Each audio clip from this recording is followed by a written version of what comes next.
And the anxious would think I'm obsessed and I care too much. Both of them are defense mechanisms. That dynamic of the guy with the girl, when he gets the girl, it's too suffocating. And when Yeah. he's away from the girl, he's wistful and wishes that he could get her back, is a dynamic that I have seen so many times. Why Yeah. is that so common? What is it that's going on inside of the male brain that's causing that? Well, it would be. A lot of men think it's just the chase. They like the chase, and once they've got conquered, they no longer like the girl. There's an element of that, and that does happen. But majority of the time, it's when the man had emotionally distant parents, when the parents didn't take the time to truly get to know them and be truly there for them in terms of their emotional needs. What happens is they assume nobody's going to be there for their emotional needs. And the best way the ego defends itself is saying, I don't need anybody to be there for my emotional needs. I don't need to talk about my feelings. I don't need to connect. I don't need someone in my space all the time. So they replace what they didn't get with what they don't want. And so when they meet somebody who's trying to emotionally connect with them, they label it as, I don't need this, go away, leave me alone. And they'll distance themselves, distance.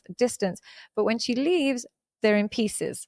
So they obviously do need it. They just don't know how to navigate this need with alongside their trauma. So they end up pushing away the very people that they love and are trying to love them. And they attract clingy partners. What happens is the avoidant person always attracts the clingy, because if a distant independent person met another distant independent woman, they don't have the glue to keep them together. So they also don't feel validated by somebody who doesn't care to see them. But when they meet that clingy partner, they get the validation that I'm loved, but then they don't have to put in the work because they know she'll love you and cling on to you regardless. So the clingy and the distant are always together. I think the key, I know I talk a lot about how everybody's similar, but in the sense that everybody's also different, it's authenticity. Here's a trick for mental health as a woman. You remain completely and utterly authentic, and you can't know that if you jump on other people's bandwagons, if you imitate the culture around you, if you imitate the other people's experiences, if you adopt values that you haven't actually experienced. So a lot of feminists will say, oh, oppressed men in workplace. And then I'll say to them, who oppressed you at the workplace? Oh, my boss, she was a bitch. I'm like, she was a bitch? Yeah. The guy was great. The manager was great. He was lovely, but the woman didn't. So I'm asking them, what is your lived experience? Is it really that men have been oppressing you? No, they've never actually treated me that badly. Right. The moment you lose touch with your authenticity, you start living in a delusion. And when we live in a delusion, we are almost, it's a predictable, slow and steady suicide emotionally and psychologically.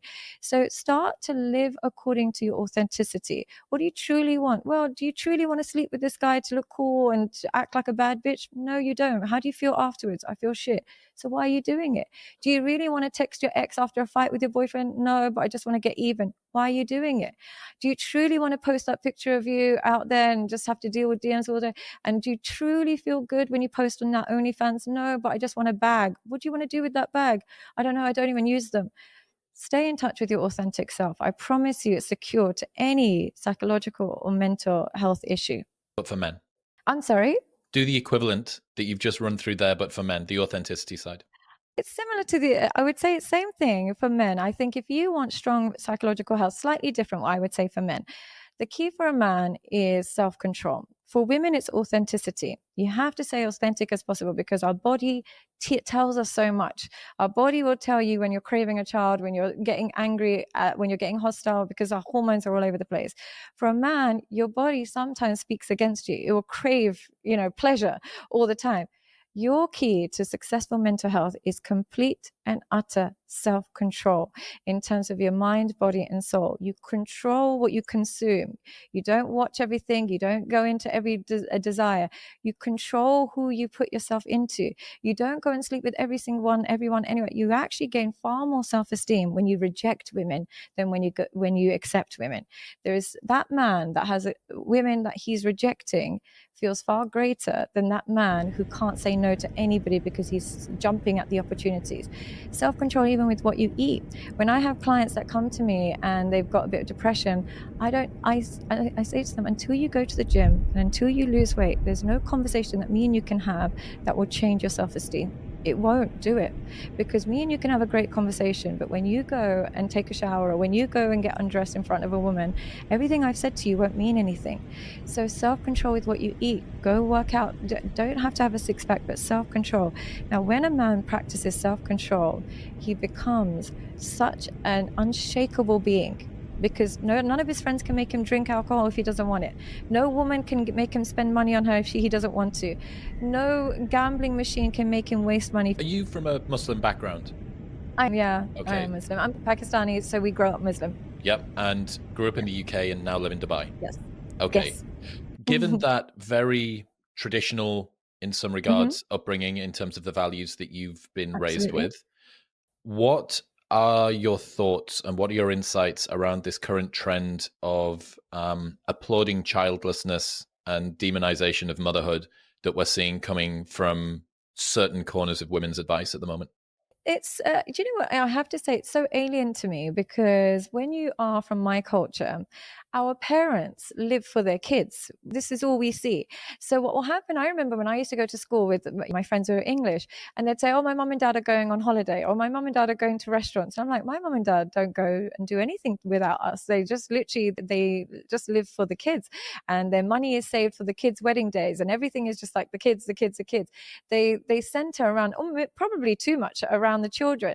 So my culture was always like, life starts when you have kids. What are you going to do other than that? That's what life is about. And then growing up in an English world where it's slightly more, do what makes you happy, do what makes you happy. Now I think the balance is, do what gives you a purpose. Now nothing gives you more of a purpose in life than when you have children, because their sole existence, psychological and physical, depends on you.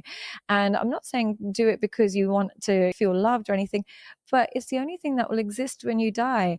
So when you don't have children, it's very difficult to see how all this loving memories and intelligence and experiences you've had, and not be able to pass that on to somebody. One of the other common archetypes I think that I'm seeing at the moment are people who continue to crave validation even once they're in a relationship. This is facilitated by social media, obviously, the fact that you Yeah. can get let's say that you have an argument with your partner and then you decide to post a thirst trap photo, or you decide to start following a bunch of different girls. Is it Yeah. cheating? Well, we don't really have any rules around relationships to say, if you went out and had sex with somebody, that's definitely cheating. But this is Yeah. more kind of passive aggressive, global. I'm just going to do it. I've got an excuse. If they do bring it up, it's because of their Yeah. insecurity. They almost deserve it because we just had this argument. And it's kind of, there's a lot more degrees of freedom between in a relationship and out of a relationship. And everyone can fuck about in the middle section there. Yeah. What is it, or why do certain people crave this chaos within relationships and this sort of validation outside of them? Because they've lost touch with themselves. And what I mean by this is, if I've had a fight with my partner and my instinct is to go message another man, am I doing it because I like this other man and I want to speak to this other man? Or am I just trying to even out the playing field of this fight? Am I just trying to even out the score? Now, when you're so in touch with yourself and you love yourself and you go, what happens when you love and trust yourself is you go by what you truly desire. You're not trying to win a game. What you truly desire.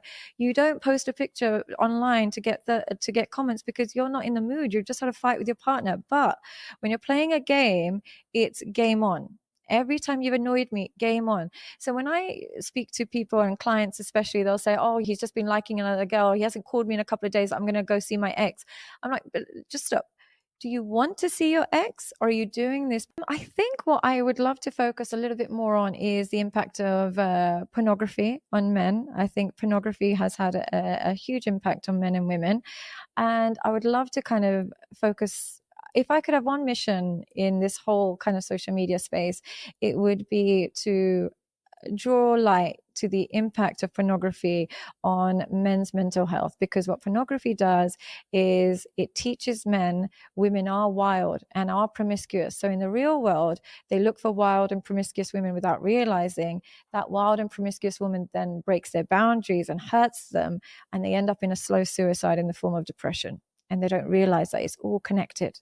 Whereas if they stopped sexualizing women so much through the use of pornography, they would have higher standards of what they accept and want in a woman, and then they could maintain a relationship better. And then that depression would slowly disappear. But I think pornography is kind of where I would love to focus on, and also just kind of undoing some of the damage from the red pill conversation. They come with the idea that I want to meet a rich man. Now, that woman is completely different to the woman that comes to a city and says, I want to fall in love and have kids. Now, that emotionally detached woman who comes, I want a good life, is never emotionally invested. And here's the mistake a lot of rich men make. They seem to think that if they can support a girl and give her a good life, loyalty is a given. But what they're forgetting is a woman that craves a good life doesn't seek emotional intimacy. She seeks financial intimacy. Now, any woman who doesn't seek emotional intimacy is far more likely to stray. So they're the most likely to be cheated on is these men that spoil their women. Because Yeah. loyal women want to be spoiled by time. They don't want to be spoiled by possessions. And a lot of these successful men don't have time. So they naturally filter out loyal women and get the ones that are okay with a financial investment. And I think that one of the concerns is much of the advice that gets put out on the internet is given by men that are optimizing for short-term relationships, but taken by men who actually want to be optimizing for long-term relationships. Yeah. You know, if you're That's exactly it. super high in sex drive, super high in sociosexuality, super low in agreeableness, super low in commitment, very commitment averse, very avoidant attachment, you are going to construct a world in which your philosophy meets those desires for yourself. But if that's the most popular creed that's put out on the internet, and all of these guys who don't have that same baseline of personality do begin to think, well, maybe this is what I should be doing. Maybe this is what should fulfill me. You Yeah. you end up using a philosophy that was designed for a different machine than the one that you are. I tweeted literally just before we got started, the cynicism safety blanket. Cynicism is a guarded response. You're setting yourself up against disappointment. Its role within the system is to protect you against experiencing anything bad. It is a preemptive strike against a perceived threat. If I tell myself that all women are bad, then I'm less likely to seek a relationship with women, and as a consequence, I'm never going to feel the pain of rejection. If I tell myself that everything is shit or that things will never get better, then I'm excused of ever having to try anything. It's more comfortable to get fatalistic and call it pragmatism. The cope is framing hope as pathetic and embarrassing and optimism as delusion. It's sour grapes at an existential level. If everything sucks and everyone is horrible and reality is disappointing, and you know that for a fact, it's the people acting like things can be better that are dumb, delusional, and the problem. The upside of never having to feel the pain of failure.